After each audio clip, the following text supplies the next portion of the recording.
புதுசா ஸ்டெத்தாஸ்கோப் வாங்கியிருக்கேன். இது உங்க கையால கொடுத்து ஆசீர்வாதம் பண்ணுங்கப்பா. அமோகமா இருப்பா. நாளாக்கினவா லலிதா, அவளை மட்டும் என்னைக்கு மறந்துடாதப்பா. மாமா அப்பா உங்களை அவசரமா கூட்டிட்டு வர சொன்னார். யாரம்மா நீ? அப்பா அது தாசில்தாராத்து பொண்ணுப்பா. தாசில்தாராத்து பொண்ணா நீ? என்னமா விஷயம்? எங்க ஆத்துல பாட்டி காலமாயிட்டா. காரியம் பண்ணி வைக்க அப்பா உங்களை கையோட கூட்டிட்டு வர சொன்னார்.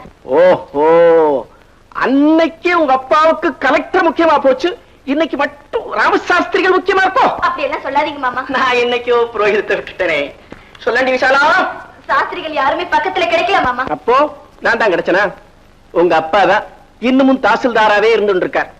ஆனா ராமசாஸ்திரிகள் இப்போ சாஸ்திரியா இல்ல. போய் சொல்லு வரேன். நீங்க சொல்றது நியாயமா படல. நீ பேசாத, நீ கூட.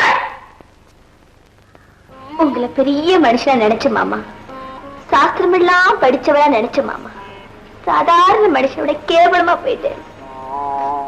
நான் வரேன் மாமா, வரேன். உஷா நில்லு. இவர் என்ன மந்திரம் சொல்லி வைப்பாரோ அது எனக்கும் தெரியும். நான் பண்ணி வைக்கிறேன்.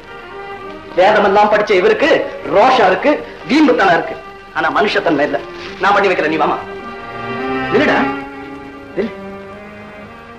சித்தாஸ்கோப் மட்டும்தான் தூக்குவேன்னு சொல்லாம கற்பக்கட்டையும் தூக்குவேன்னு சொன்ன பாரு, அதுவே எனக்கு போதும்டா. என் புத்திய சோட்டால் அடிச்ச மாதிரி இருக்கு. சாவை தடுக்கிறதுக்கு தாண்டா நீ இருக்கேன். மேல அனுப்பி வைக்கிறதுக்கு நான் இருக்கேன். கொண்டு வா தப்பே. வா.